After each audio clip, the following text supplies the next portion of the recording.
안녕하세요. 지유명차 일광점입니다. 오늘은 청도에 있는 진곡도회를 다녀왔습니다. 진곡도회에서 어떻게 도자기를 만드는지 간략하게나마 영상으로 담아봤는데요. 함께 랜선 구경 해보실까요? 그리고 이제 가마 소개 잠깐 해드리자면, 네. 지금 이 칸에 지금 다시 물건 넣고 있어요. 그때 덜 들어갔던 거 네. 보여드릴게요. 안쪽에 이렇게. 우와. 와. 이게 반들반들거리는 건 나무 네. 재가 날려서 저렇게 반들반들거리는 우와, 거. 너무 신기해요. 이런 것들 지금 보면, 와, 세월의 흔적이. 그치. 이거 몇 년 쓰신 거죠? 이거 지금 올해로 14년째 쓰고 있는 가마. 와, 직접 다 지으신 거죠? 이 가마는 제가 지은 거예요. 어떻게 지으셨어요? 그냥 무식하게. 단순하게 와. 무식하게. 머리 조심하시고. 네네. 너무 신기하다. 이게 불량이 나는 게 네. 이런 거예요. 이렇게 보시면 이게 가마 위에서 떨어져서. 돌 같은 게 떨어져서 얘 안 떨어지거든. 아하. 떨어지면도 이렇게 상처가 생기는 거야. 그쵸, 그쵸. 얘는 못 쓰는 거야. 네. 이런 건 다 버려야 되고. 네. 또 한 번씩 보면 장작가마가 어려운 이유가 이렇게 보시면 이상하잖아요. 이게 뭐냐면 같은 가마인데도 덜 녹은 거예요. 아. 이런 애들은 다시 넣어서 굽기도 하고, 네. 색깔이 안 좋다 싶으면 다 버리기도 하고, 네네네. 뭐 그렇게 한다고 보시면 돼요. 근데 가만 다 비웠죠. 아니, 다 꺼냈으니까. 아. 안 보이실 거예요. 뭐. 그 여기서 저렇게. 세 칸이에요? 세 칸. 요거는 아궁이 칸. 아궁이 칸. 여기 불을 이렇게, 여기서. 아궁이는 예열하는데 여기서 한 10시간, 네. 12시간 정도. 요 어. 칸에서 저 큰 나무들로 네. 이제 떼는 거죠. 불을. 네. 떼고, 와. 이거 확대를? 그렇게 떼서 이쪽으로 올라오면 그래서 이게 칸불이라고 해서, 그러니까 한 칸, 두 칸, 세 칸이잖아. 네. 그래서 이건 세 칸짜리 가마예요. 네. 무슨 뭐 어떤 우리나라 거요? 이제 한자로는 등요라고 불러요. 오를 등자를 써서 오를 등자 가마요자를 써서 등요. 아, 어. 등요. 근데 그게 등요가 이제 말 그대로 이제 그냥 우리말로 풀이하면 오른가마. 오른가마. 아. 이제 그냥 자연적으로 불은 밑에서 위로 흐르니까. 네네네. 물은 위에서 밑으로 떨어지고, 네. 불은 밑에서 위로. 옛날부터, 그래서 옛날 가마터에 보면, 가마터들이 보면 전부 이 산비탈 경사지에서 있는 이유가 뭐냐면, 이게 거꾸로 되면 불이 안 도는 거죠. 네네. 그래서 이게 전통 가마의 형식이 뭐냐면, 그래서 이게 경사가 쫙 이렇게 있는 겁니다. 경사. 그래서 제일 좋은 거는 산에 원래 경사지에다가 옛날엔 땅을 파서 그냥 이렇게 졌어요. 벽돌 싸서 짓기가 힘드니까. 네. 근데 요 정도만 보면은 이제 벽돌이고, 나머지 위에 들어가는 동글동글동글동글한 거 있잖아요. 네. 그거는 이제 망댕이라고 해서, 망댕이. 그건 이제 제가 직접 여기서 2달 동안 만들어서, 그래, 이 가마 짓는데 넉 달 걸렸습니다. 와. 저기에 불이 올라가는 굴뚝이 있네요. 꿀뚝이 있죠. 네. 그러니까 그러니까- 저 굴뚝은 오늘 처음 봤어요. 아, 그래요? 네. 이게 왜냐면 전체를 다 보지는 못했어서 그때도 여기만 보고. 네. 장작가마에서 제일 중요한 역할을 하는 게 구조적으로 보면 꿀뚝이라고 보시면 돼요. 와, 너무 꿀뚝의 신기하다. 높이라든가 꿀뚝의 크기에 따라서 네. 꿀뚝이 높으면 불을 쫙 빨아주고, 그 불을 너무 많이 빨아도 뭐 앞뒤 편차가 너무 심하게 된다든가, 기물 도자기가 직접 불이 이렇게 직접 되어버리면 뭐 네. 부풀어 올라 버린다든가, 유약이 끓어버린다든가, 네네네. 그런 불량률이 생길 수가 있거든요. 네. 그래서 장작가마가 어려운 게 뭐냐면, 이제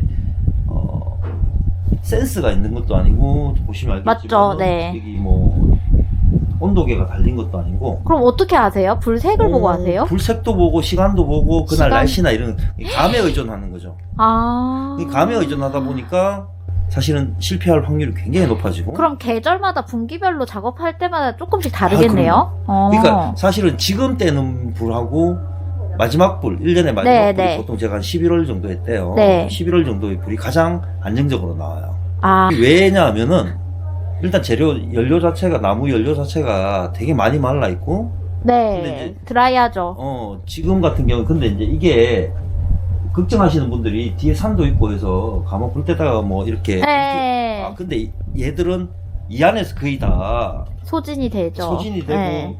불티가 날아다니는 일은 없어요. 연기만 빠져나가는 거다 보니까 저 그럼 궁금한 게 요 예. 세 칸 사이가 다 뚫려 있는 거예요, 지금? 다 연결이 돼 있어요. 아, 연결이? 아, 그래서 우리 여기서 육안으로 보이실지 여기 보시죠. 오. 여기가 뭐냐면 이 안쪽 1번 칸하고 여기가 연결이 돼 있어요. 네, 그럼 네, 네. 1번 칸에 불을 떼면 이쪽으로 불이 올라와서 저 뒤에 보이시면 저 구멍 보이시죠? 네. 저쪽으로 빠져나가요. 음. 중간에 이제 도자기 기물들이 많고 그러니까 이렇게 올라가서 뒤로 이렇게 빠져나가는 구조인데 아. 사실 이 뭐 기계도 아니고 해서 되게 간단한 구조이긴 한데 네. 그래서 이제 저희들이 여기에 이 칸에 불을 아까 아궁이 칸 떼고 여기 떼고 네. 한 칸마다 다 떼요. 그래서 이걸 칸불이라고 불러요. 칸불. 장작가마에서는 들어가는 나무도 좀 가늘게 쪼개서 음. 그래서 이제 누군가 이제 장작가마는 한마디로 말씀드리면 네. 아주 노동집약적인 작업입니다.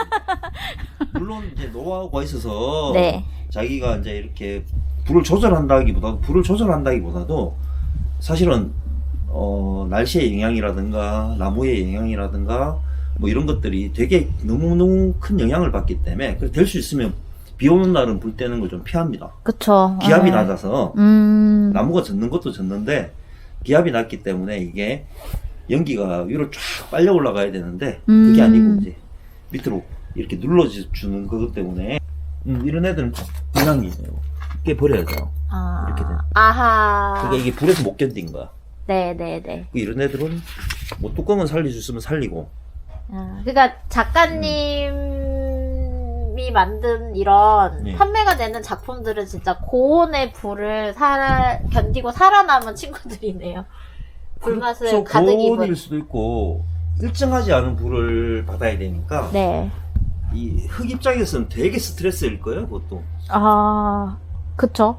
우리가 밥할 때 예를 들어서 막 확 올렸다가 확 낮췄다가 확 올렸다가 확 낮췄다가 하면 그 밥이 제대로 될 확률보다는 실패할 확률이 높듯이 이 장작가마가 네. 작가들 입장에서도 어려운 이유가 네. 일정하지 않다는 게 가장 어렵죠. 근데 저희 집에 와보시면 알잖아. 차맛은 좋은데요? 아, 그러니까 그거는 이제 이쁜 것만 골라가서 그런 거고. 여기 보시면 이런 거 같은 경우에는 완전 쓰리것서 나온 애들 다시 떼야 되는 이런 애들 보세요. 쓰리것잖아. 네, 아직. 들이거든 느낌이 확. 네. 얘들은 다시 넣을 거예요. 네네. 그리고 여기서 이제 제가 이렇게 갈고 이러다 보니까 이게 황사가 아니고요. 원래 색이 이거예요. 네네. 이 색인데 여기서 막 이 돌가루 먼지가 날리고 해서 얘들은 그래서 여기 밑에 정리 다 하고 들어가서 다시 씻고 하는 과정. 그러니까 이게 장작가마는 준비하고 꺼내서 정리하는 시간이 네. 훨씬 더 오래 걸리는 그러면은 보통은 초벌한 다음에 한 번 더 재벌해서 2번 굽는데 2번 네. 이상 굽는 것도 있는 거죠? 예를 들어서 여기서 여기 덜로 가서 나왔다 덜로 이런 거. 가서 이런, 네. 그런 거 같은 경우는 그런데 중국 도자기나 이런 것들은 그림 그리는 애들 있죠. 네네네. 그런 애들은 한 번 더 넣어서 700도나 아니면 검 작업하는 친구들. 네. 그런 애들은 700도에서 800도에서 한 번 더 구워요. 그냥 이제 불 뗄 때 정한수 한 그릇. 네. 거고. 그래서 찍어봤어요. 그리고 다 떼고 나면 다시 이제 나무 자르고 나무 쪼개서 도끼질하고 해서 이제 여기 이 안쪽에 나무를 여기가 제가 나무 가득 채워 놓으면 불 한 번 떼고 나면 다시 이 상태. 하나도 네네. 없는 상태가 되고 노가다입니다. 네.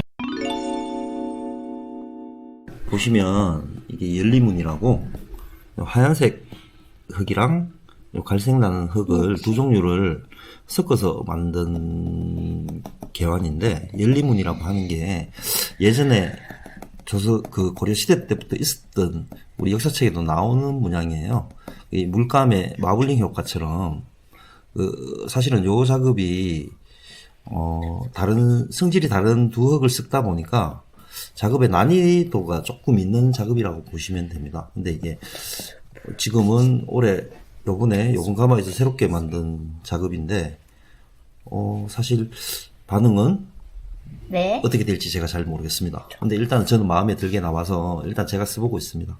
네. 저는 이 개화 봤을 때 우주의 토성 느낌을 네. 바로 닫았고 떠오르더라고요. 그래서 오. 굉장히 신비스러운 느낌이었고 밖은 그러면은 유약이 발라지지 않았고 내부는 유약 처리를 하신 거죠? 안쪽은 요렇게 네네. 요렇게 시보리다시라고 네. 일본에서 뭐 굳이 치면 우리로 치면 이제 우전이나 아니면 특우전 정도 되게 등급이 높은 녹차나 이런 차들을 좀 진하게 마실 때 네네. 굳이 커피로 비유하자면 뭐 콜드블루 같은 느낌으로 아주 뜨겁지 않은 물로 예를 들어 어떤 식이냐면 잠깐만 보여드리자면 뭐 이게 가령 이게 녹차라고 보면 네. 물을 100도씨의 물이 아니고 네. 한 50도씨, 60도씨 정도의 물로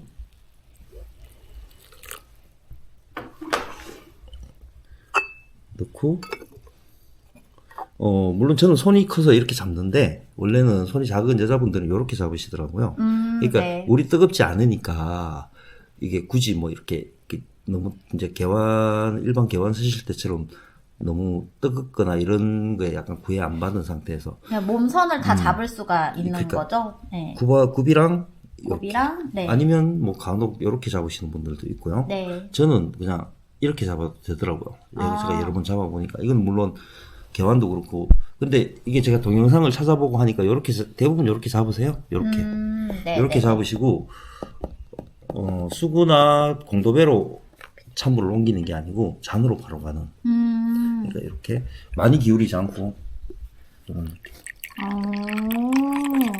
이거는 우주 비행 접시 같아요. 그런가요? 저도 요번에 되게 새로운 시도들을 여러 개를 했었는데 네. 이 친구가 지금 반응이 좋아요. 네. 그리고 원래 제가 작업하던 약간 흐트러지고 자연스러운 느낌으로 작업을 하니까 이제 반응이 좋은 것 같아요. 굉장히 신선하고 그리고 요 신상 네. 차호도 얘는 분청 차원인데 이제 분청 기법이 이렇게 붓으로 바르는 귀알 기법이 있고요. 네. 이렇게 흙물에 풍덩 담그는 덤벙 기법이 있는데 네네.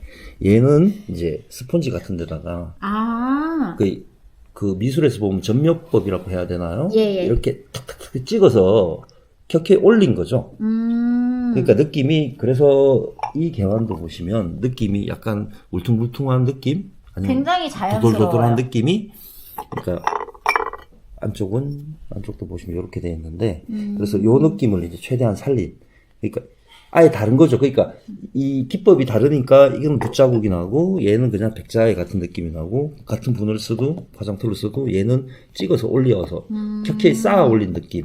네네. 그러니까 이제 세 종류 정도로 작업을 했고요. 바깥쪽은 이제 철화 기법이라고 해서 철화. 예, 네. 철로 그림을 그렸다고 해서 철화예요. 그러니까 청화는 뭐냐면 푸른색 안료로 그림을 그렸다라고 해서 화자가 그림 화자를 쓰거든요. 네네. 그래서 청화라고 하고 얘는 철화라고 불러요. 이것 또한 철화 기법은 우리가 예전에 도자기에 그림 그릴 때 철이라는 안료가 가장 손쉽게 구할 수 있는 안료였기 때문에 되게 널리 사용되던 네네. 애였습니다. 물론 그것도 분청 정도에서는 그래서 뭐 대표적으로 계룡산 분청이나 이런 거 보면 이렇게 막 뭐 무늬가 자유롭게 막 그려지는 어떤 그런 것들을 이제 할 수 있는데 저도 오면은 작가님이 쓰시는 차호가 가장 좋아 보이더라고요. 이게 왜냐하면 마음에 잔도 드는 애부터 그렇고. 제가 네. 갖고 와서 네. 일단 빨리 씻어서 이제 저거부터 하니까 뭐 그 요런 잔들도 지금 제가 지금 드시는 잔들도 요번에 다 새로 만든 잔들이니까 맞아요. 조금 흐트러뜨린 느낌. 네. 이 잔도 마찬가지고 그래서 얘들이 찬물이 들면 또 어떻게 변하는지도 제가 봐야 되고 그리고 제가 입술에 닿았을 때 느낌도 한번 체크를 해야 돼서 그리고 이 예담입니다만은 제가 쓰는 잔들을 다 뺏겨서 진짜 제 잔이 없어요 지금. 네네네. 원래 제자리에서 점장님도 그렇지만 항상 뭐 자기 잔이 딱 항상 정해져 있는데 딴 사람 거 몰라도 제 잔은 정해져 있는데 어느 순간 제 잔이 없어졌어요. 요번에 이런 느낌으로 제 잔을 지금 하나 만들어 볼까 길을 하나 들여볼까 지금 생각 중입니다. 그럼 또 누군가가 바로 홀랑 가져가겠죠. 아니요 얘는 이제 근데 길 들여놓으면 그게 더 이쁜가 봐요. 네 맞아요. 네.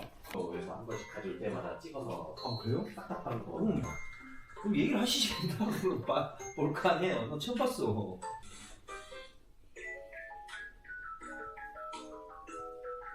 아니 이번에 뽑기 전에 나한테 연락이 한번 오셨어요. 네네네.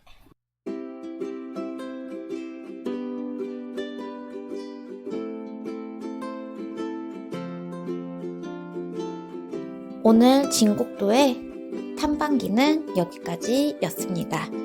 유익하고 즐거운 시간 되셨나요?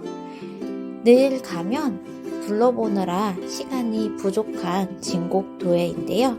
마지막으로 진곡도회에서 산 넘어 가는 영상 하나 보여드리며 마무리하도록 하겠습니다. 다음번에는 진곡도회에서 나온 신작 여행배도 한 번 더 소개를 해드리고요. 그리고 새로 나온 신상잔들 천천히 소개해 올리도록 하겠습니다.